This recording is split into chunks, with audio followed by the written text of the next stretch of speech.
Yeah, so it's again, it was good to get the SEC portion of the season started with a win in Columbia, and then for that to be win number 500 for the program. Obviously, a huge milestone to be the first program, obviously in the state of Texas, is huge, and to be the first program in the SEC to reach that milestone, and just the 13th across the country is pretty remarkable. Obviously, a lot of great players who have gone into those 500 wins here at Texas A&M. Some great staff, great coaches.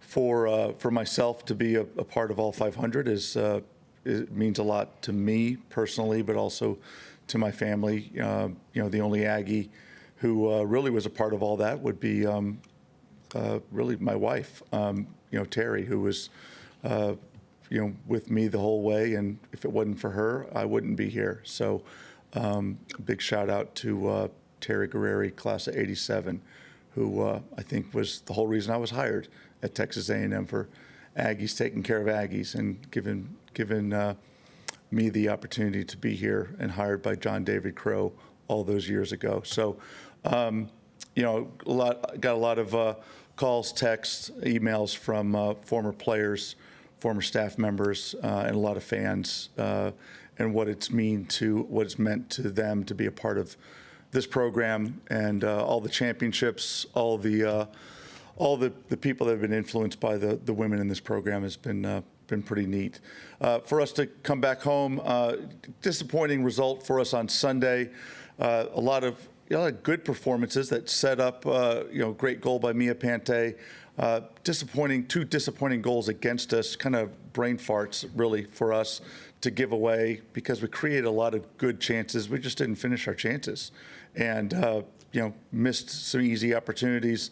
Hit the goalkeeper a few times, too many times, and just missed the goal. And Oklahoma hit their two chances that they had, and we missed all the chances that we had except for the one that Mia scored. So we kind of come out of it shaking our head. Again, hats off to Oklahoma, because they did finish their two chances, and they get out of here with a big win for them, their first ever win in the conference. And for us now, with 3 points, I think we're in third place in the SEC, and we've got two big games coming up this week. Auburn comes in, like I said, number 6 in the national rankings. Karen Hoppe, who's done just a fantastic job with the Tigers. They are really having one of the best seasons that they've ever had. Very athletic team, very, very well coached. Players like Anna Haddock, who's plays in the middle of the midfield for them and just kind of orchestrates. We thought that we were done with Anna Haddock last year.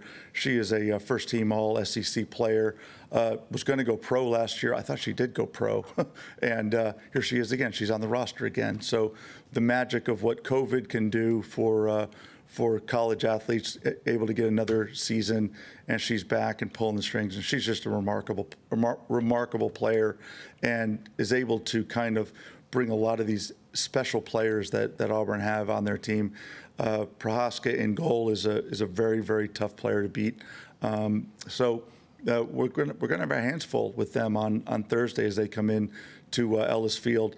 Then, of course, the game on Sunday kind of speaks for itself. Lone Star showdown with the Longhorns. Again, we've had some great battles with them over the years, and to go into Austin. It's unfortunate that we don't get a chance to play here, because we just haven't played them here in College Station. I think we've played them once in College Station in the last probably 15 years.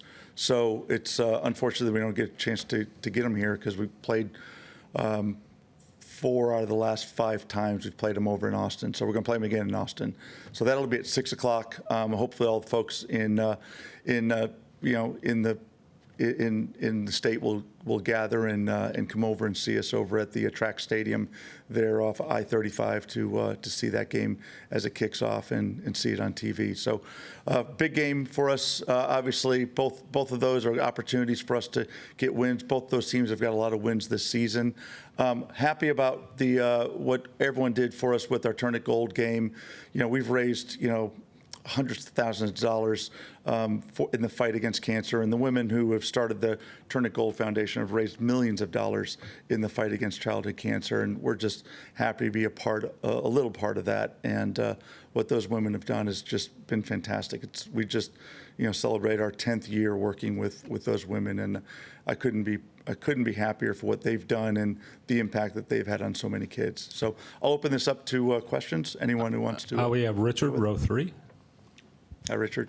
Hi, Coach. With this being your first ranked opponent of the year, or I believe highest ranked opponent of the year, excuse me, what goes into the preparation, what changes as far as preparing for a team of this caliber, and also you mentioned the goalkeeper. What makes her so special, and what is the best strategy to beat her?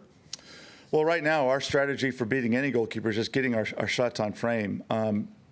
We've created a lot of good goal scoring chances, and that's our thing right now is looking for people to step up to score. We've got great goal scorers on our roster. Unfortunately, we had 4 ACLs in the spring, and that's a big issue for us right now. Is we've had so many injuries to our main goal scorers that we have other people who we're looking for other people to step up and fill those roles. And so. To be able to beat Prohaska, you've got to be able to take advantage of the chances that you get. And, you're not going to get a lot of time because they're so athletic on the back line. So she's someone who's, very quick. She's physically very strong. So you're not going to be able to lob balls in because she's very good in the air. The goals that we've scored on her in the past have usually come in quick, bang, bang fashion. We scored a few breakaways. We scored a few times on her in set piece situations the last time that they were here, in a 3-1 victory for us. So, that's they come in pretty quick, bang bang type of fashion, and again, you only get a quick look, so you better make sure that you finish it when you get the opportunity, because again, the athletes they have on their back line close you down quickly, and so does she. We'll go to Tyler on TV row, and then Travis front row. G, after Thursday, you got, going to Austin, like you said. What particular challenges does Texas present? And then I know you've played them several times, but now that it's back in a conference match, do you anticipate the feel of this game being any different?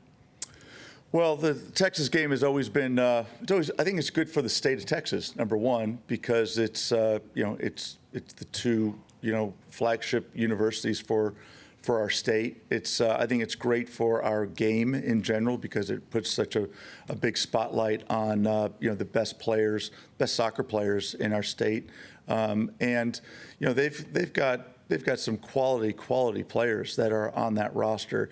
You had a team that won the Big 12 last year.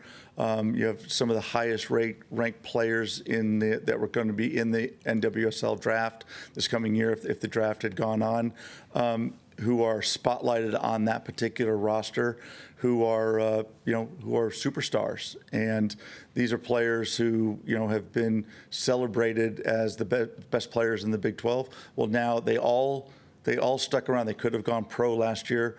They stuck around. They all got big NIL deals to stick around and play for Texas this year. And here they are now in the SEC. They all stuck around to try to win a championship here in the SEC. So, that's a lot on them. It's a lot of eyes that are being put on those guys this year to come in and win a championship for Texas.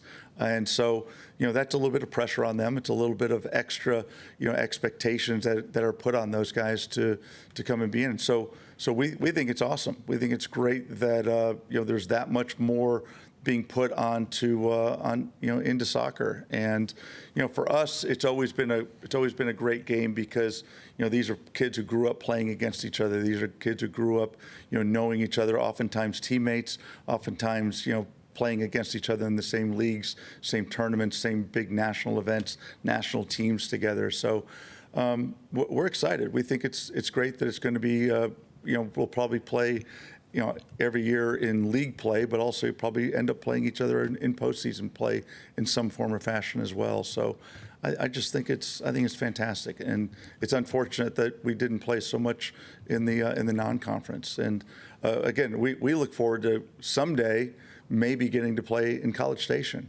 It's just unfortunate that everyone keeps sending the game over to Austin because, the games in Austin get decent crowds here. They have a giant stadium, and the crowd is pretty far away. But when the games are here in College Station, they're big events. And we'll wrap it up with Travis, front row. Yeah, along the same lines, I know you were part of the Lone Star series last time where there's points and it all kind of accumulates to what does it mean to be a part of something that's kind of athletic department wide about that, like that, and to get to kind of have your piece in it? Well, I think it's great. I think it's great. When the Lone Star Showdown with Cotton is, I think it's awesome that a sponsor has stepped forward to want to put their name on that and to be associated with two great universities. And these are two of the greatest universities in the land. And to want to be associated with not just the universities but our alumni for both schools is there's a lot to be said for that. And it was the same way in the past when it was put up by State Farm. So it's something that you keep track of all year long. It's not just football. It's not just soccer. It's not just volleyball, which will get started this week as well. It's it goes into swimming. It goes into baseball. It's going to go into track and field and indoor and outdoor and everything else. So I think it's kind of cool that every little game is going to count and every little piece is going to count. Home field advantage now has a big piece in what's going to happen on the basketball court. What's going to happen when the baseball series happens? Is it going to be split home and away and all that? I think it's great. I think it absolutely makes every game that much more important. It puts a spotlight on every one of those matches in the pool, on the court, on the field, whatever it could be.